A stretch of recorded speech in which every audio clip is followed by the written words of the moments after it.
전서 13장 1절에서 13절 말씀.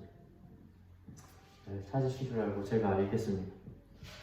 내가 사람의 방언과 천사의 말을 할지라도 사랑이 없으면 소리나는 구리와 울리는 꽹과리가 되고, 내가 예언하는 능력이 있어 모든 비밀과 모든 지식을 알고 또 산을 옮길 만한 모든 믿음이 있을지라도 사랑이 없으면 내가 아무것도 아니요, 내가 내게 있는 모든 것으로 구제하고 또 내 몸을 불사르게 내줄지라도 사랑이 없으면 내게 아무 유익이 없느니라.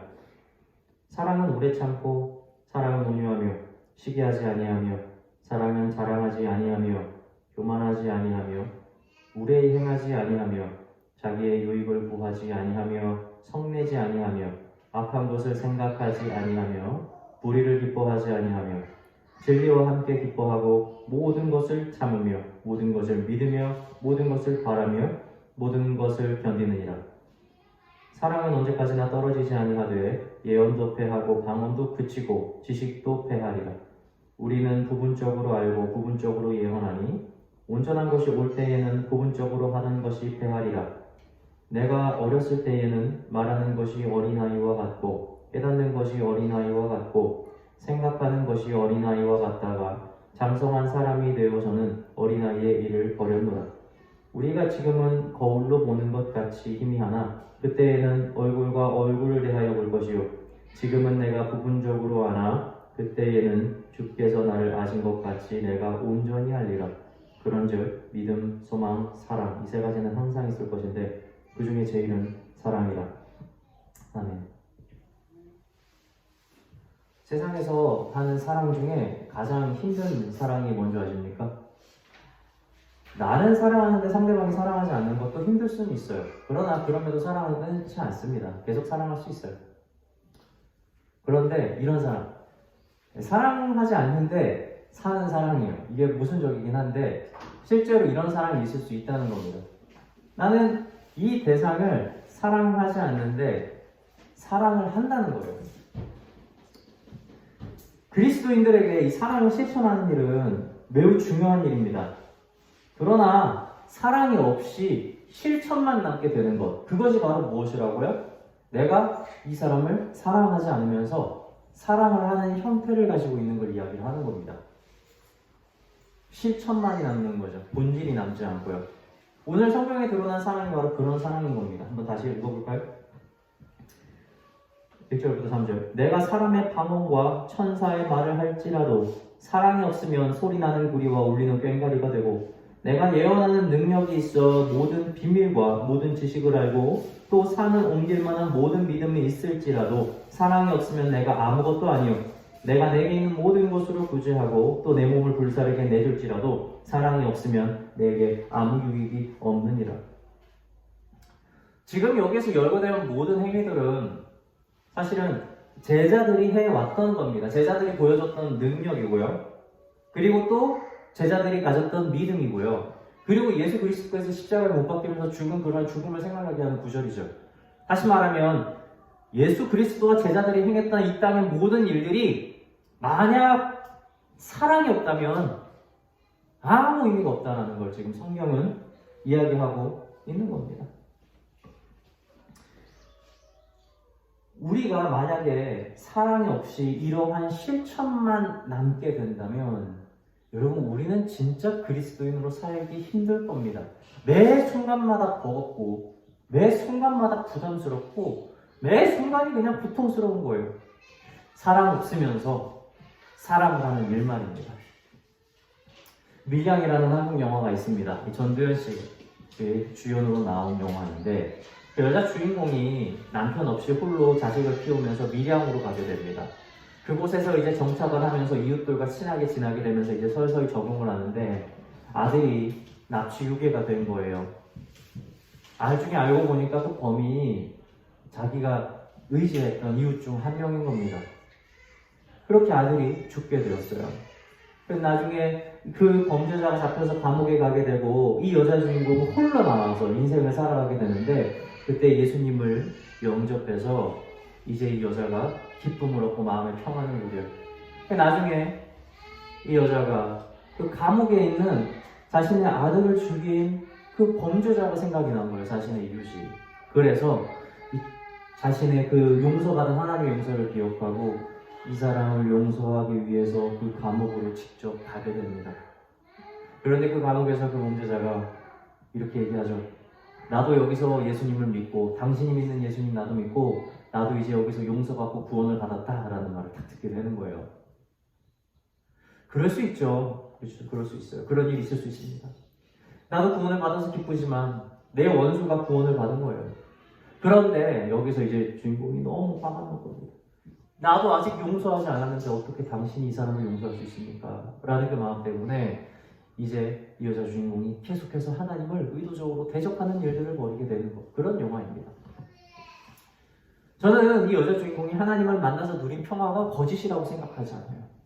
그러나 그 믿음에도 단계가 있고 하나님을 만나며 사랑의 잔이 우리 세계 속에서 채워져야 할 충분한 능력이 있다는 것. 그 양이라고 하는 것이 존재하는 거죠.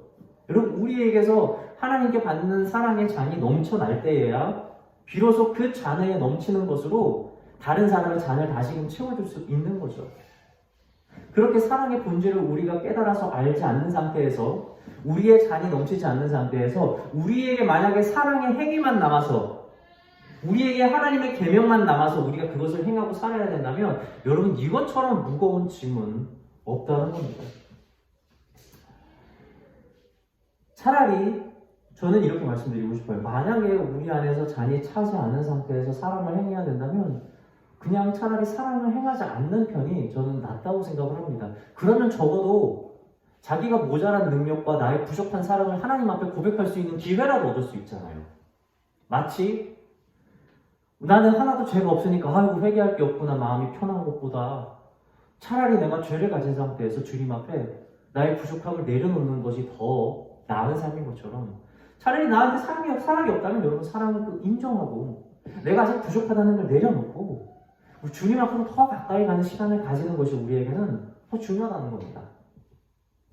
물론 우리가 세상에 다짐을 하고 사랑을 행해야 할 때가 있어요. 끝까지 선을 행해야 될 때가 있어요. 내 마음은 내키지 않더라도 사람들 앞에서 이 악물고 착함을 보여주고 그리스도의 삶이 무엇인지를 보여주기 위해 노력해야 될 때가 있습니다. 여러분 그거나 딱 한 때인 거예요. 무엇을 위해서요? 바로 하나님의 잃어버린 어린 양을 구원하기 위해서 내가 도구로 사용되어질 때에 그때 우리는 그런 행동을 보이고 그런 행위를 해야 될 것이 있는데 여러분 이건 지속적인 일이 되어서는 절대 안 되는 거예요. 지속적이어서는 안 된다고 습관이 되어서는. 성경은 우리에게 말하고 있는 거예요. 너희 가운데에 사랑이 넘치면은 너희가 할 수 있는 일들이 이렇게 많다라는 것을 보여주고 있잖아요. 그렇다면 우리가 해야 될 일은 무엇입니까? 이웃에게 사랑을 실천하는 일보다 먼저 내 안에 존재하는 사랑의 그 잔을 주님의 사랑으로 넘치도록 채우는 그 일이 우리에게는 그 무엇보다도 중요하다는 사실입니다. 고린도전서 13장 1절에서 3절이 바로 이런 걸 보여주는 거예요. 사랑의 모양은 있지만 사랑의 그 본질이 없을 때 그것이 얼마나 무의미한지 보여주고 있는 거죠. 그러나 이 말씀을 역으로 다시 돌린다면 여러분 저는 이렇게 말씀드리고 싶어요. 만약에 우리 안에 진정으로 사랑이 존재한다면 여러분 비록 우리가 방언의 능력이 없다 할지라도 괜찮죠. 만약에 우리가 사랑의 본질을 우리가 잘 가지고 있다면 여러분 우리가 산을 옮길 만한 믿음이 없다 할지라도 예언할 수 있는 능력이 없다 할지라도 우리는 괜찮을 수 있습니다. 만약에 우리가 진정으로 사랑의 본질이 있다면 내 몸을 불사르고 남을 위해서 내어주지 못한다 할지라도 여러분 우리에겐 희망이 있어요. 왜냐하면 사랑이라는 본질이 존재하기 때문에 그래요. 그 사랑은 반드시 그 사랑에 맞는 그 열매를 때에 따라서 맺게 해주신다는 겁니다. 그래서 이 말씀은 우리가 이렇게 행하지 못하는 것에 대해서 우리 스스로를 정죄해라가 아니라 너희 가운데에 내 사랑이 넘쳐날 때에 너희는 이런 모든 행위를 넘어서는 훨씬 더 의미 있는 일을 할 것이다 라는 것을 성경은 가르쳐주고 있는 것이죠. 5월은 가정의 달이죠. 가정에서 누군가의 배우자로 살고 누군가의 부모로 사는 것은요 여러분 정말 끊임없는 연단의 과정이고 그 자체가 시험입니다. 여러분 마치 예수님께서 자신의 고향에서 환영받지 못했던 것처럼 예수님의 형제였던 야고보가 가장 예수님의 제자들 중에서 늦게 철들었던 것처럼 여러분, 우리가 몸담고 있는 가장 가까운 그곳은 우리를 사실은 가장 큰 시험 가운데 빠뜨리는 그러한 장소가 된다는 사실을 우리는 알아야 된다는 거예요. 우리가 얼마나 많이 노력했어요. 그리스도인으로 살기 위해서 우리의 일터에서 그리고 우리 가정에서 수없이 많은 노력을 했을 겁니다. 내가 비록 마음에 내키진 않더라도 계속 좋은 말을 하려고 노력하고 정말 꼴보기 싫은 모습이 있어도 한 번 더 웃어주면서 넘어가려고 노력을 하고 그리고 자녀들에게도 말씀을 조금 더 가르쳐보고 이렇게라도 보여주기 위해서 노력을 하는 거 주님 다 아십니다. 그런데 중요한 거는 그 가정이라는 곳이 가장 치열한 전쟁터이기 때문에 내 예상처럼 그러한 열매들이 잘 맺히지 않는 곳이 또한 가정이에요. 내 뜻대로 되지 않는다고요. 내가 이렇게 하면 이렇게 바뀌겠지. 내가 이 정도 섬기면 이 정도 되겠지라는 하는 모든 기대치가 무너지는 곳이 바로 가정이에요. 우리 뜻대로 되지 않습니다.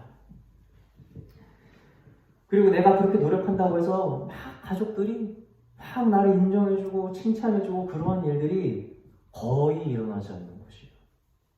여러분, 교회만 봐도 얼마나 가정이랑 다릅니까? 교회 목사님들, 여러분들 교회 오기만 해도 칭찬해주잖아요. 여러분, 근데 가정에서 보세요. 얼마나 나를 희생을 하고 내가 얼마나 많은 일들을 해도 누가 그렇게 칭찬을 해주고 그랬어요? 여러분 가정이 바로 그런 곳이에요. 가장 힘들고 나를 지치게 하는 곳이죠. 그러나 여러분, 우리가 지치는 이유가 어디 있겠습니까? 바로 이 정도 했으면이라고 하는 나의 그 기준 때문인 거예요. 제가 우리 아이들을 키울 때 육아하면서 가장 지칠 때가 언제냐면 이제 이 정도 했으면 이 정도 일이 일어나겠군이 싶은데 이걸 넘어설 때 참 마음이 많이 힘들더라고요. 특히 이제 막내를 재울 때도 그래요. 요즘에는 이제 잠을 잘 자는데 예전에 정말 많이 깼거든요. 그러면 아이를 재우고 나서 제가 일어나서 잠깐 나가죠. 제 일을 하려고. 그럼 얼마 뒤에 아이가 깹니다. 괜찮아요. 아이가 깰 수 있죠. 근데 이게 한 3-4번 넘어가면 너무 짜증이 나는 거예요. 내 마음이 이런 마음이 일어나는 거죠. 진짜 내가 이 정도 했는데 진짜 왜 이것도 안 하나. 내가 이 정도 재웠으면 지금 좀 자야지. 이런 생각. 여러분, 애 키울 때 우리가 얼마나 많이 하는 생각인지 몰라요. 그런데 이 생각이 가정에서 정말 많이 일어나는 거예요. 밖에 나가서 다른 사람들을 보면서는 그런 기대감을 그렇게 많이 품지 않는데 내 가정에서는 내가 그런 기대를 계속해서 심는 겁니다. 내 자녀에게, 내 배우자에게, 내 부모에게 이 정도 했으면 이런 기준 말이에요. 여러분, 우리는 하나님께서 어떻게 세웠는지 기억해야 돼요. 하나님이 우리한테 우리 가정 구원하라고 얘기한 거 아니에요. 우리 가정 변화시키라고 우리한테 시킨 적 없어요. 하나님은 그냥 나를 받으시겠다고 하셨어요. 비록 우리한테 사명이 있고 우리에게 일이 있지만 그것은 그냥 우리의 행함을 결정하는 것뿐이지 그것에 대한 열매를 하나님께서 우리에게 결정하고 시키시지 않는다는 겁니다. 우리에게 물을 주고 우리에게 씨를 뿌리라는 명령을 했을지라도 그것을 자라게 해라라는 책임을 우리에게 지우신 적이 없다고요. 그렇다면 우리는 우리가 사랑을 행하는 그 행위 자체를 바라보고 우리가 주님 앞에 있다는 것을 기뻐하는 삶을 살아야 하는 거지, 내가 사랑을 줬으니까 너가 나한테 줄 때가 됐다는 마음을 여러분, 우리는 품어서 안 된다는 거예요. 이것이 우리를 넘어지게 하는 거예요. 이것이 우리가 하나님의 뜻대로 살지 못하게 하는 우리 마음의 걸림돌이 된다는 겁니다. 그죠?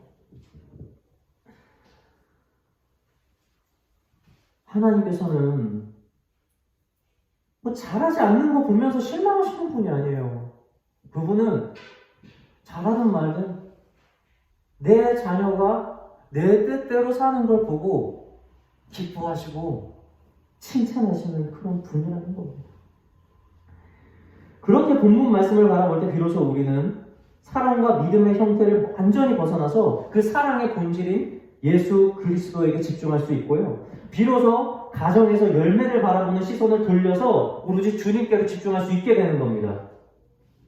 사무엘상 15장 22절에서 그러죠. 순종이 제사보다 낫다라는 거예요.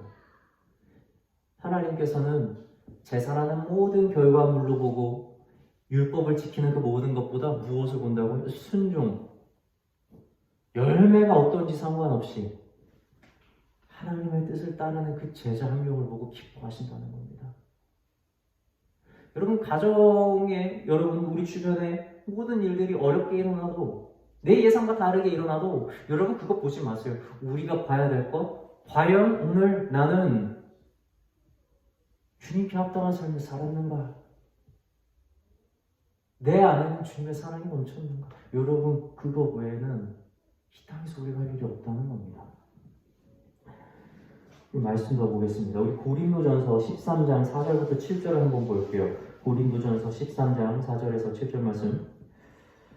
사랑은 오래 참고 사랑은 온유하며 시기하지 아니하며 사랑은 자랑하지 아니하며 교만하지 아니하며 무례히 행하지 아니하며 자기의 유익을 구하지 아니하며 성내지 아니하며 악한 것을 생각하지 아니하며 불의를 기뻐하지 아니하며 진리와 함께 기뻐하고 모든 것을 참으며 모든 것을 믿으며 모든 것을 바라며 모든 것을 견디느니라.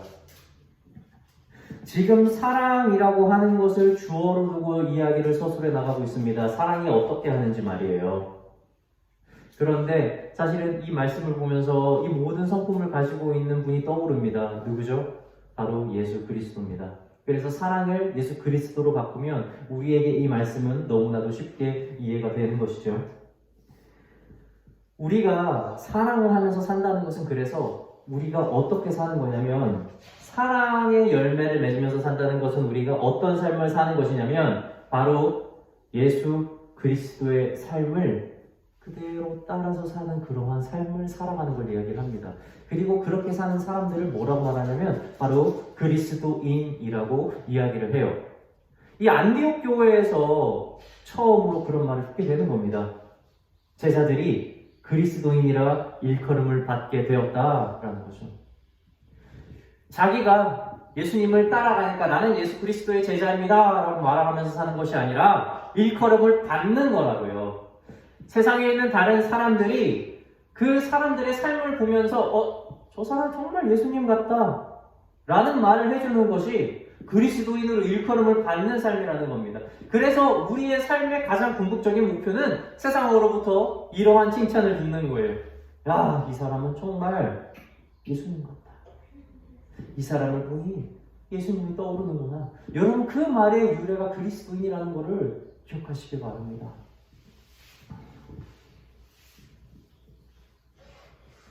우리는 예수님을 닮아서 살아야 돼요. 그런데 우리는 가끔씩 목표 설정을 잘못해요. 예수님이 만들어낸 결과, 제자들이 만들어낸 결과에 집중을 하는 거예요. 예수님이 뭘 그렇게 대단한 일을 했어요, 여러분? 사실 생각해보세요. 여러분, 예수님은 아까도 말씀드렸지만 자신의 고향에서부터 환영받지 못하고 쫓겨나신 인물이에요. 여러분, 예수님조차 딱 12명 제자 삼았어요. 제자들이 몇천 명씩 제자 삼았는데 예수님 딱 고작 12명. 근데 그 12명 중에서 한 명이 자신을 버리지 않습니까? 예수님이 뭘 그렇게 성공을 많이 했어요? 우리가 그런 예수님의 성공 신화를 보고 따라가는 게 아니잖아요. 우리가 무엇을 사랑합니까? 바로 그 예수님께서 이 땅에서 남기신 모든 흔적들이 사랑을 벗어나지 않는 겁니다. 어디를 찔러도 사랑밖에 나오지 않는 거예요. 자신의 12제자 중에서 자신을 버린 가룟 유다조차도 끝까지 포기하지 않았던 것이 예수 그리스도 아닙니까? 우리가 왜 예수님을 사랑합니까? 바로 그것 때문에 사랑하는 거예요. 그런데 오늘날 우리는 무엇에 집중해요? 계속해서 내가 믿으니까 내가 받는 복이 무엇인가? 결론과 말이에요. 내가 믿음의 삶을 사니까 내가 만들어내는 결과는 무엇인가 하는 그런 삶 말이에요. 여러분, 이것은 본질이 아닌 거예요. 만약 하나님께서 우리한테 사랑에 대한 결과를 요구하셨다면 그것이 얼마나 끔찍했을지 한번 생각해 보십시오. 하나님이 우리에게 결과를 요구했다면 여러분, 우리 중에 살자가 누가 있겠습니까? 성경을 자세히 보십시오. 만약에 우리가 했던 사랑의 결과, 우리의 행실의 열매만을 바라본다면 여러분, 성경을 똑바로 보세요. 성경이 무엇을 얘기하고 있습니까? 하나님께서 자신께서 창조하신 모든 것을 자신의 자녀에게 선물로 줬더니 자녀가 하나님을 배신하잖아요. 그거 다 버리고 마귀 따라가는 게 자녀예요. 여러분, 하나님이 나중에 자신을 구원하실 백성을 만들기 위해서 그 백성들을 아주 억압된 탄압 가운데서 구원해냅니다. 어마어마한 능력을 보여줘서 구원해내요. 그런데 이 백성들이 나중에 하나님을 버리고 이방신을 섬겨요. 하나님 배신해버리죠. 나중에 하나님이 이 모든 인류를 구원하기 위해서 자신의 독생자 아들을 이 땅으로 보내버립니다. 그런데 그 아들을 이 세상이 죽여버립니다. 여러분, 우리 인간이 얼마나 끊임없이 하나님에 대한 사랑을 무시했는지 여러분 성경이 보여주고 있잖아요. 그런데 어떻게 우리가 감히 내가 한 사랑에 대한 결과를 하나님 앞에 요구를 하겠어요? 여러분, 진짜 그리스도인이 그것이 가능할까? 여러분, 믿음의 삶을 살면 불가능합니다. 우리가 진짜 성경대로 산다면 내가 이 정도 사랑했으니까 이 정도 결과는 얻어야죠 라는 말을 여러분 못해요. 이렇게 말해야죠. 차라리 저 사람이 아무리 나를 사랑하지 않고 나를 원수로 만들지라도 하나님 당신이 우리에게 그랬던 것처럼, 예수님이 우리에게 그랬던 것처럼 저는 계속 사랑하겠습니다 라는 그 고백이 우리에게 있어야 되는 거예요. 우리의 마음 가운데는 계속해서 이 정도라고 하는 것이 끊임없이 걸리는 거죠. 내가 이 정도로 이게 좀 용서해주고 사랑해주고 했으면 좀 바뀌어야지. 응? 내가 배우자한테 내가 그 정도로 헌신했으면 당신은 이 정도 해야지. 내가 자녀가 내가 이 정도로 너희를 가르치고 신경 써주고 베풀었으면 너희가 이 정도 해야지. 교회도 그렇지 않아요? 내가 이 정도로 헌신하고 목회했으면 어느 정도 교회가 커야지.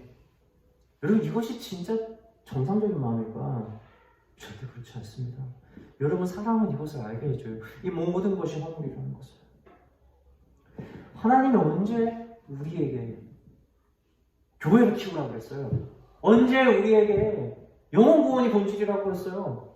언제 우리에게 자녀를 훌륭하게 키우라 했어요? 언제 우리에게 우리 배우자를 갖고 그랬습니까? 아니요.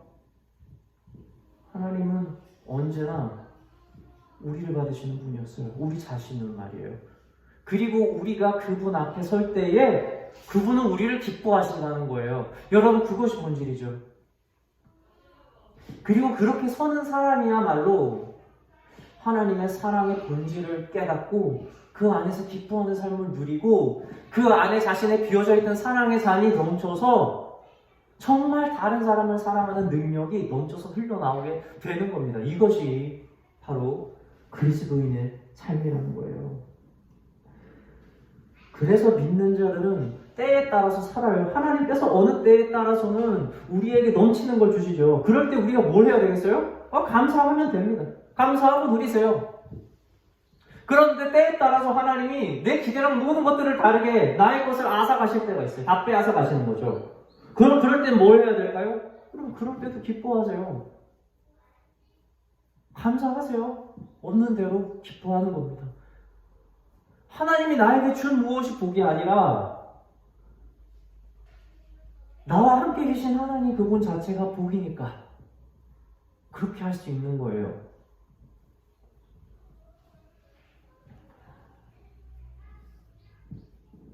말씀을 마치고자 합니다. 왜 믿음, 소망, 사랑 중에 사랑이 제일일까 생각해 보셨습니까?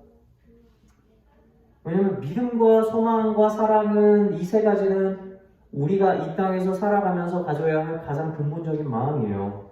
그리고 하나님께서 이것을 또 선물로 주시죠. 그러나 믿음과 소망은 우리가 정확하게 알 수 없고 우리가 하나님께로 가는 데까지 인도합니다. 그리고 우리가 주님을 만나는 그날 이 모든 것들은 폐하에서 떨어질 거예요. 그러나 사랑만큼은 떨어지지 않습니다. 사랑은 오히려 우리가 이 땅에서 희미한 거울로 서로를 보는 것처럼 보죠.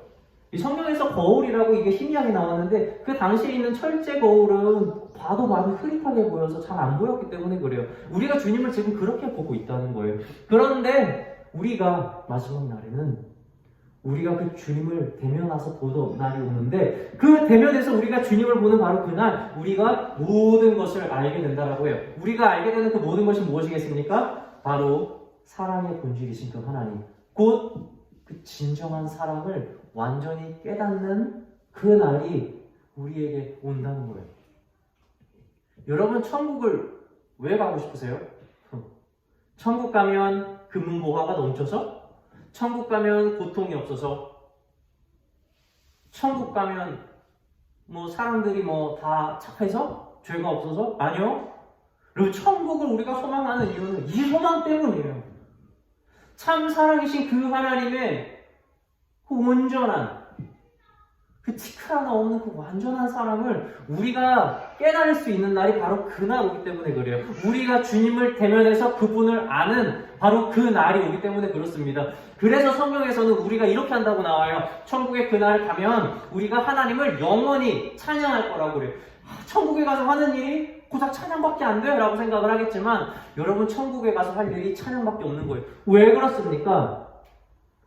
그분의 그 넘치는 사랑이 우리 마음을 온전하게 하는 바로 그날 우리 입술에서 우리를 기쁘게 하는 그 눈물 나는 찬양이 우리 입술에서 떠나지 않는 그곳이 바로 천국이라는 거예요. 그 하나님의 사랑을 온전히 깨닫는 바로 그날을 우리가 소원하면서 사는 겁니다.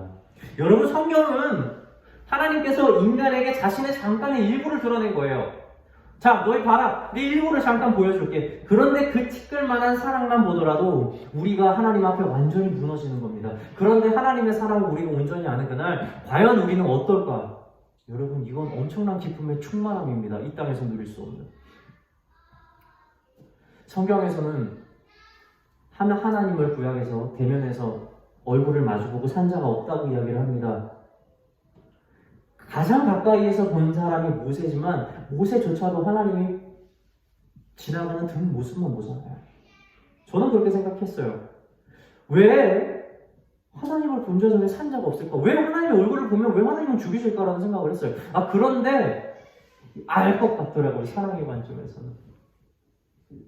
영어에서 그 see라는 단어는 보다라는 말이 있는데 안다라는 말도 있거든요. 하나님의 얼굴을 대면해서 본다는 건 하나님을 온전히 안다는 거고 하나님을 온전히 안다는 것은 그분의 사랑이 얼마나 큰지를 깨닫는다는 거예요. 그런데 이것이 얼마나 늦냐면 하나님의 사랑이 얼마나 큰지를 그것을 깨달아서 그것을 마음으로 받아들여서 살 수 있는 사람이 이 땅에 없다는 겁니다. 여러분 저는 이것이 기쁨의 크기라고 보여요. 사람이 살 수 없을 정도의 기쁨 말이에요.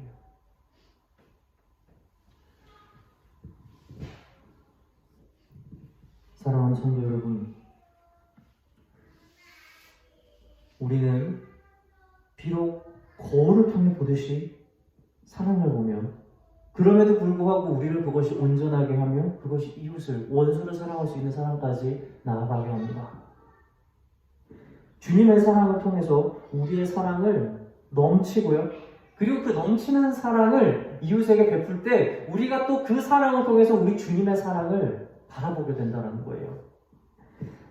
사랑의 실천이야말로 이 땅에서 누리는 가장 큰 복이자 그리스도인의 완성이라는 점을 우리가 명심해서 가장 싸움이 치열하고 어려운 가정에서 먼저 승리하고 우리 주님의 뜻대로 살아가면서 내 모든 기대를 다 내려놓고 주님, 내가 그저 오늘 사랑합니다. 제가 당신이 그랬던 것처럼 아무리 우리가 죄짓고 당신은 떠났어도 끝까지 우리를 포기하지 않았던 그 당신의 사랑을 제가 닮아서 오늘도 그저 사랑하겠습니다 라는 그 고백으로 오늘 한 달, 그리고 이것이 훈련되어져서 또 1년, 그렇게 10년이 넘어가는 복된 성도들과 제가 되길 주님의 이름으로 축원합니다. 기도하겠습니다.